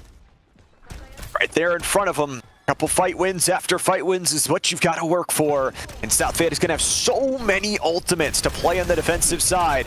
You got to play them perfectly. For Milky, already taken down to about 400. But below that is now Sly, who hits the dead eye 1 for 1.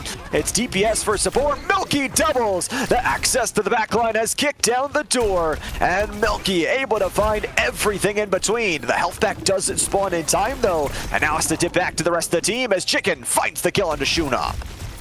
The big pick, Shunem goes down here. South Fayette, they've got 3 ultimates to work with, and so a chance for them to maybe stagger out the competition just a bit.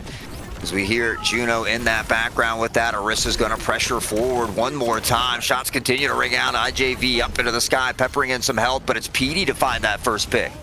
And Milky has just got a Meteor Strike perfectly timed to shut down that backline. Gets the kill onto IJV, follows it up with the damage, and South Fayette have got some control. A minute and a half of straight dominance in team fights. Yeah, that's a nice kill there from Milky, and all of a sudden that 5 minutes turns to about 3, so make it a great stand here. They just have to continue to do what's been working. Milky in this front line looking to pepper in some shots toward Orisa. We do see it looks like Shunem has made their way toward Cassidy. Changing it up near towards the start of this one, and well, Milky's got a 2K already. Come on, Shunem's trying to shut him down, but Milky is going for it all. How about 3 plus the assist? It's the full house as Chicken doubles up the team kill, and the Lions continue to roar. Phenomenal job here by South Fayette. They continue to eat up time. We see Petey has the tactical visor online as well. It's really the only ult for South Fayette. We do see a couple members getting relatively close, but Penn Manor's ult economy slightly better at the moment. Sugu opting to get off that Orisa now and swapping toward the Diva. Trying to go for something that absorbs a little bit of those projectiles that they've been dealing with from the long range. Milky down to 300. Healing needs to be good, and they're dead. It's going to be the visor that tries to stop everything, but the Kitsune Rush will start the pushback. PD is dead. Ultimate to the wayside, and Sly can only get 1. South Fayette need to get back. This is a tough position to be in. That's a big win fight there for Penn Manor, and so South Fayette has to find a way to regroup here relatively quickly. They've got that Meteor Strike and the High Noon on deck for South Fayette, so a couple ults could allow them to win a fight, but they're going to have to win potentially 3 or 4 fights in a row at this point.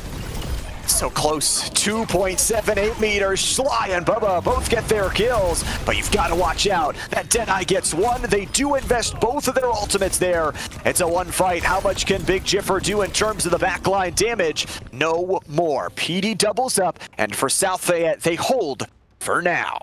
That was dangerously close, and it looked like it favored Penn Manor. South Fayette pulls that one out, and honestly, that 2K from PD was very nice here. So that payload will begin to push back just a little bit, but we talked about it. I mean, South Fayette has to win probably 2 more consecutive fights here to push this one into a game 5. Realistically, Sukurageto has the ultimate that could end it all. That Diva Bomb could blow things open for Milky. Need to stay alive. Backline double kill by the supports. PD's able to kill him with the rockets. It's a no ultimate fight swing back, but Milky needs to stay alive. The rest of the team has fallen around him, and it's a tank v tank duel. And Doomfist has got the fist to finish it off. Edie, Milky, the whole crew, I mean, they are coming up with a goal line stand here. And I mean, Penn Manor only has that one alt. They are getting dangerously close to multiple here, though. South Fayette really not a lot on that side as we see Juno getting dangerously close as well. But this next fight's going to be a dangerous one. This is it. I mean, 20 seconds left to go. 3 ultimates on the board for Penn Manor. They're going to use them all at once. It's the Orbital ready to come down. It's PD and Bubba who stay alive, though. And now they go. Orbital laser in their own right. PD's got the kill and a showdown. Big Jiffer needs the kills now. Backline access is there. But PD is already double killed. The tank is dead. It's all down to the supports here. South Fayette. Everybody get some. We're going. Game 5. South Fayette, when things were looking grim, they pull out all the stops. Realistically, there's no way that they should have been able to win that many fights in a row, especially given the alt economy. South Fayette, the underdog, strike again. We're going to game 5 against the repeat champions of Penn Manor. And look at Milky in the back line, in the front line, standing toe-to-toe and throwing bows. It's a big one for South Fayette. They're feeling it now. One more map is all that will decide us, as we're a little bit frozen for just a second. We'll get that figured out. Too much ice in the veins from South Fayette. They brought it over towards our camera, and boy, 5 minutes straight of straight-up dominance, of straight-up team fight victories, and it's good enough to send us off to one final map. Yeah. Unfortunately, here we are frozen for the time being, so we'll work on hopefully getting that out. We'll shout at someone in the background to come down this way here. Maybe man can help us out, but it doesn't matter. We saw what we needed to see. That insane stop from South Fayette. I still am a bit baffled. I don't know how they were able to pull that out. We get blessed with a game number 5. Penn Manor, though, they get to decide where we go. One final map, and actually looking at our board of directors camera up at our top of the room now. It's a good one to see all of the audience we have got as well, and got to give a huge shout out to all the crew that we talked about. Let us access this camera. It's actually specifically reserved for special meetings and special events, so now we got it. That's our boy Lanigan over there. He's the camera master coming in to help us out. He says he's the trick of all trades over there, and so It was this one over here that was frozen, so yeah. So I don't know if Nick's gonna check back out that other camera angle here, maybe. But or did the battery die? It's still frozen, he said, so. All right, well, we got someone over here checking it out. The man with all the knowledge when it comes to cameras. So you can even see him on screen. Guys, he's always working so hard. They better give him a raise. Setting up everything, and obviously the setup for the series now, as we talk about, it is game 5. It is the final chance for both these two teams to pick up a win, and they only need one. South Fayette has always answered. They were able to win both in that game number 2 and that game number 4 as well. They're going to have to break that streak if they want to win the series. Back and forth we go. It's that game of tug of war that we often talk about. But for South Fayette, that might just be that confidence booster. I mean, you have to be feeling good. Honestly, I would love to be down there in the room with these kids because I love hearing the yelling and the excitement when stuff like that happens. So hopefully we got some good footage of that we can check out later. But honestly, just ecstatic for the kids. I mean, we wanted to go 5. Well, we're gonna get blessed for 5. I mean, we have just had 2 really good series. Technically, the first one went to 5 as well. We had that draw. We went to a game 5, which wasn't really a game 5 because it didn't count for game 5, but we counted as game 5 in our hearts. Absolutely. It was just 3-1 and 1. Just had a little draw, a little tie in there, if you will. So, but one more to go. Both of these teams fighting for that opportunity for championship day. I mean, we talk about Penn Manor. They've been here time and time again. If the Lions can knock them off, you got to feel like they have to be looking pretty good to win that championship.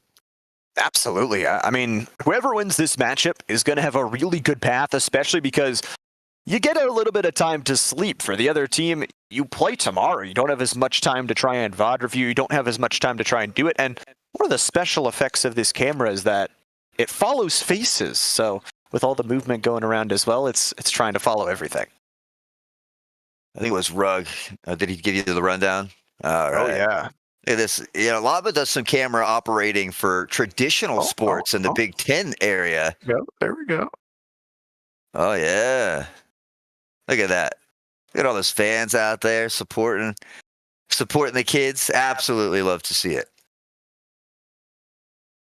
It's cool to see. Unfortunately, we don't have a zoom feature. We only have a move feature at this moment. So we'll get to see what entirely we can do, and we only have a move feature. So obviously going back to the series though as well, it's a game 5. I mean, nothing better than that. One final one here to go, and the good news is you said that extra advantage for Penn Manor. They get to choose where we get to go. They get to choose that final map. They could choose something that might have been in their back pocket until now.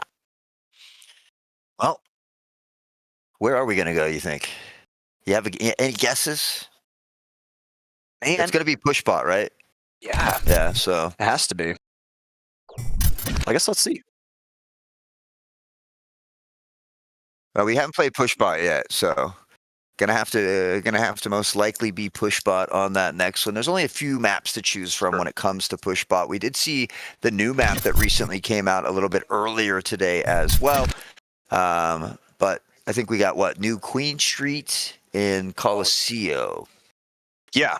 And then obviously Runasapi, which is the one we saw a little bit earlier on. So a chance for them to choose between those three. The good news is, for the side of South Fayette, it looks like we're going back towards maybe control, because actually Flashpoint and push are counted as the same mode. It wasn't earlier, so I don't know what happened there, but here we are.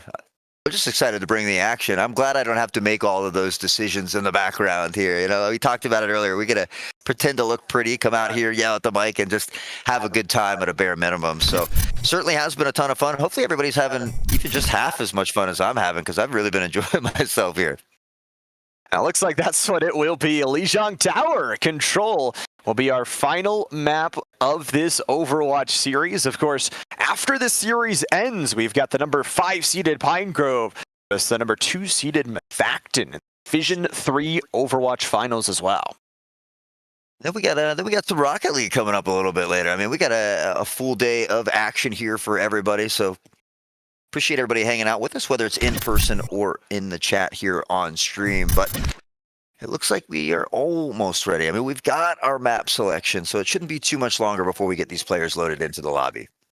Funny enough, you were talking about that Rocket League. South Fayette actually has 2 teams here this weekend. They've got their Rocket League team. They've got a pretty tough matchup a little bit later, but they are going to be playing it out. But we're into it for our final map of this Division 1 semifinal. Oh, man, they played Biglerville. You weren't lying.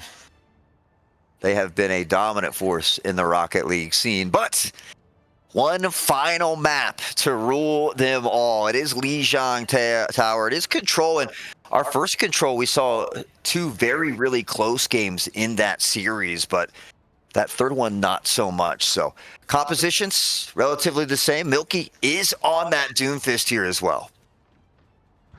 2 sub-maps is all it takes to give yourself a spot in the championship tomorrow.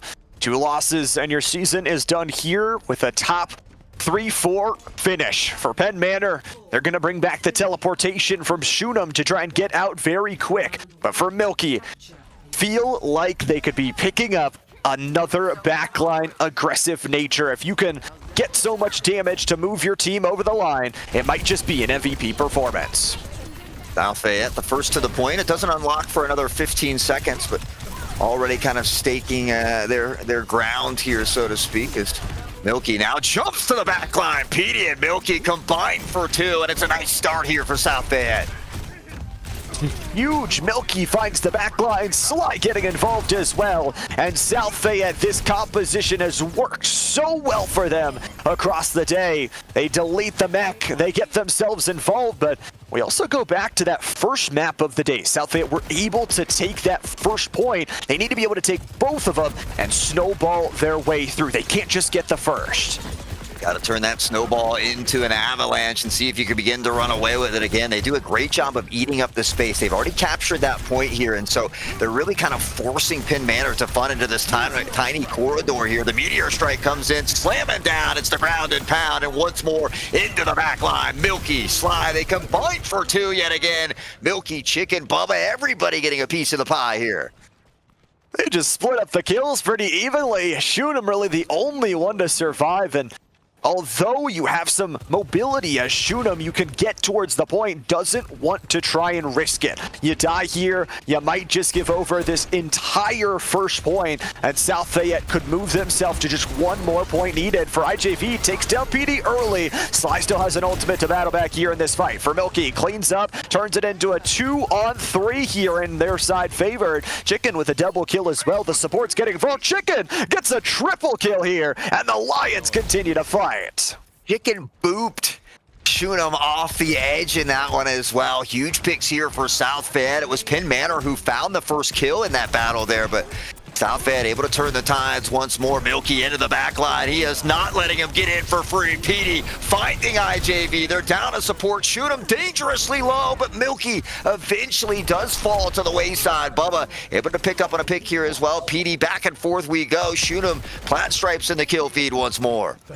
Shunem's got to do everything, even though you took down Milky, even though you got the double kill to take down Sly as well. South Fayette persists. Suguragetu is going to work off the sound barrier that only connects onto 3. Shunem will use their ultimate, use their force, and use the willpower to retake the overall point with a double kill, cherry on top. But they used everything there in that fight.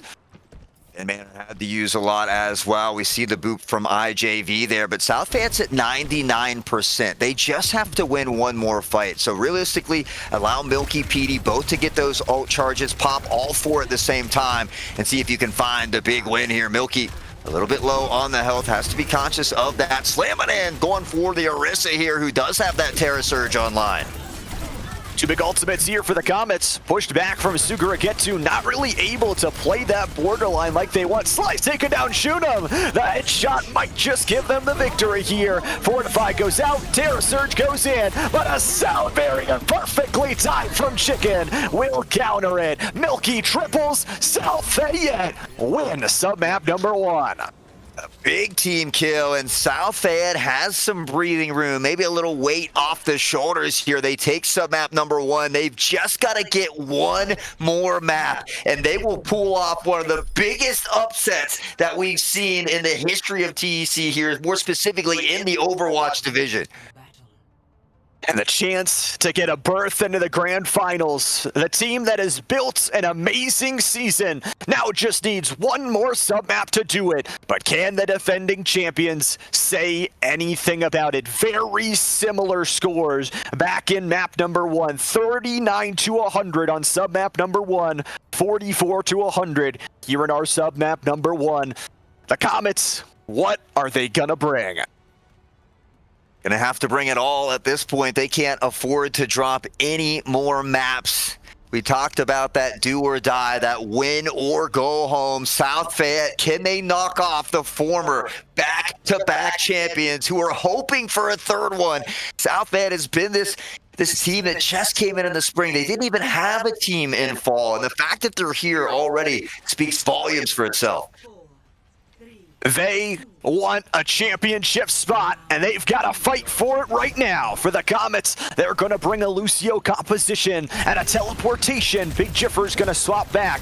to the Bola Master in Freya. The spear does connect, but Slice already taken down. Shunam has the number all map long. And even though the overheal comes in, Suguragetu's down to a fourth. Now dead. Milky stays alive. Ballerina dancing into the back line. 4-1. Ends win the fight. He almost going off the edge of the map there and somehow still gets back on, finds those picks. South Fayette again unlocking the point first. They begin to pad the percentage, and now this is a great position to be in. They can find these boops around the side of the map as well. Milky able to get back in time. Sugu has swapped over toward the Diva, continues to rain down a hailstorm of bullets, but Milky is taking no for an answer, continues to knock him around. I mean, Petey takes down Chunum, and it's going to be a crash right here at 17% for the Lions. Oh, man, Penn Manor, we're on the work back after losing Chunum, but Overwatch just doing Overwatch things here. Oh, I need to get back in that game now. I need it now, Llama. What is going on? These guys, South Fayette, they are looking so good right now, and they're going to continue to play that out. I think that's just a crash on the producer side. So South Fayette has an opportunity to close out this whole entire series. I don't want to miss it. Oh, man, just the back and forth has been phenomenal. The chances from South Fayette leading going in towards this map. And obviously, just dealing with so much here. Obviously, not only our camera sort of exploding, but also the game a couple times as well. But that just means the action is as heated up as possible. Hopefully we can get loaded back in here in time and find out exactly what happened. South Fayette was looking really, really good. And honestly, Sly, we saw Shunam really dominating for the first half of this series, but Sly has made the adjustments. He's kind of winning that battle, has Shunam's card at the moment. And you get those backline kills, it opens things up, it lets the rest of your team succeed, it lets everybody go their way. And South Fayette, I mean, you talk about the wins in both game number 2 and game number 4 to bring themselves towards this point, the incredible feats they've accomplished. Penn Manor, still that chance to battle back. All right. Okay. So it does look like they did get a pause in the game, so we don't have to miss the action. Good, because that was toying with my heartstrings there. I was about to flip some tables. I was going to be pretty upset. Yeah, everybody was going to start throwing things and being all in between. But obviously a big moment here for South Fayette. They've also got to realize that there's still a team on the other side in Penn Manor that has beat them in 2 maps, that has a chance to work their way back, and it actually had some ultimates when we last left them. So that is something that can turn the tide. Building up some early percentage is always good. 100 to 99 was the score of submap number 2. Back in map number 1. That is exactly where Penn Manor started to turn the tide and got that victory. Yeah, it was South Fayette that went up 99-0, and they battled back to get it to 100-99. So we talked about it before. You can't get complacent. You just have to keep doing what's been working. So we do make it back in. It looks like maybe there was a few seconds played while we were gone, but we have made it back in here. It looks 35% to 25. So Penn Manor had that point for maybe just a little bit, but it is South Fayette that is in control. South Fayette holding down for now, and it looks like for Penn Manor, they're going to be playing off the defensive after losing Big Jiffer. Chicken's got the fisticuffs as well. That's 2 players down. For South Fayette, the hold at 50% coming through. Sly has got the nade to take down the mech, and Chicken has got another. IJV falls. South Fayette continue their control. Yeah, Sugu going off the side here as well. There was a boop that came in from the Lucio, and so South Fayette getting closer and closer up to the 70% mark now. So close. They can taste it. Across this bridge, the Comets need to go to try and find a fight. A Diva Bomb is available, but the problem is the health bar is already so low. Need to time it correctly to make sure to not lose that in the process. South Fayette are going to jump. They're going to hold, but the blade will go 1 for 1. Milky's doing the damage. IJV Sly continuing. Sly gets a double kill, and Milky seals the deal. Penn Manor need to go. 8% left here. They must get their Lucio. They must get the ball. They need to snow for no Fayette. South Fayette does it yet again. They found a way to upset the back-to-back champions, Penn Manor. They haven't been in this position in quite some time. They've been into the finals for the last 2 years. They were able to win it as well. South Fayette, we tried to tell Q earlier, they were wolves in sheep's clothing. They were not a 20 seed, even though it says it. They get the dub here, and what a way to do it as well.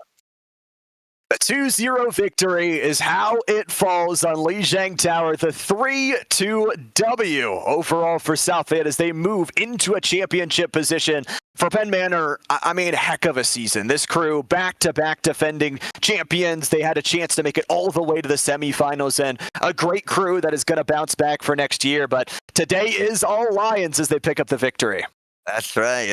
Like I said, I saw them with the pillows and the blankets. They were ready to stay overnight for tomorrow. They came with a plan. They were prepared to win, and they knock off the juggernauts of Penn Manor. Q, I hate to say we told you so, but we told you so, Q. Well, Lama, with that being said, I think we need to take a moment to get the players loaded into the next lobby as well. When we come back, we're going to have the Division III Overwatch Finals for that championship as well. So, guys, don't go too far. When we come back, we got more Overwatch action. We're here at Albert Gallatin High School, here with Mr. Jonathan Clark.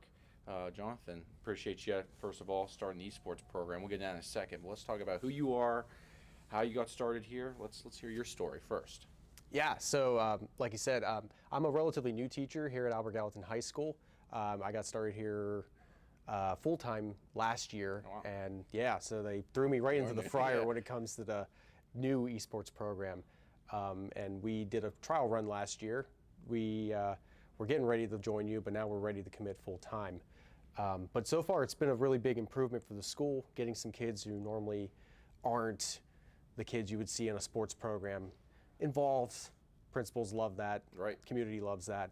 You know, those kinds of things. Yeah, even talking to some of the students in there, a lot of them said, yeah, I'm not involved in any after-school activity. I just go to work. So getting those students back in here, give them a reason maybe to come to school, right? Get better grades, better discipline, etc.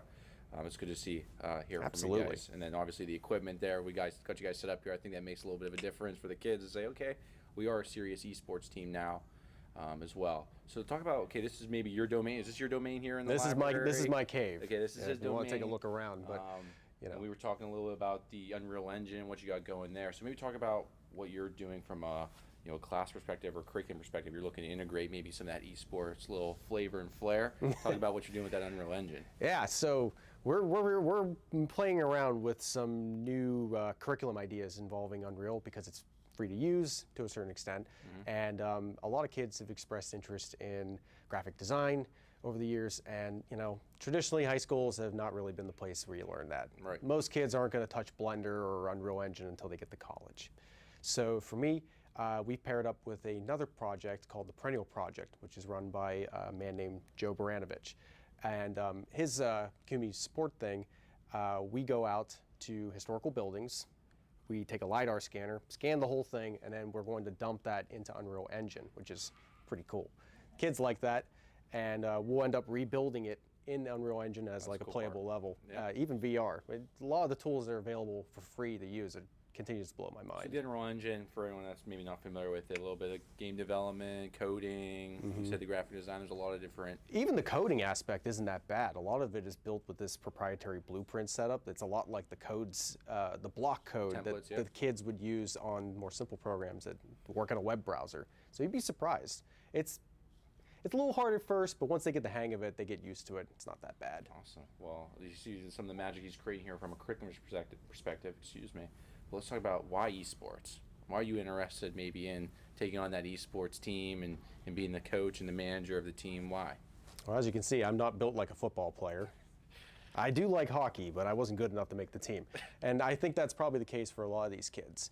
Part of me wanted to leverage the things that I'm good at, the things I'm interested in, try to figure out a way to bridge these kids.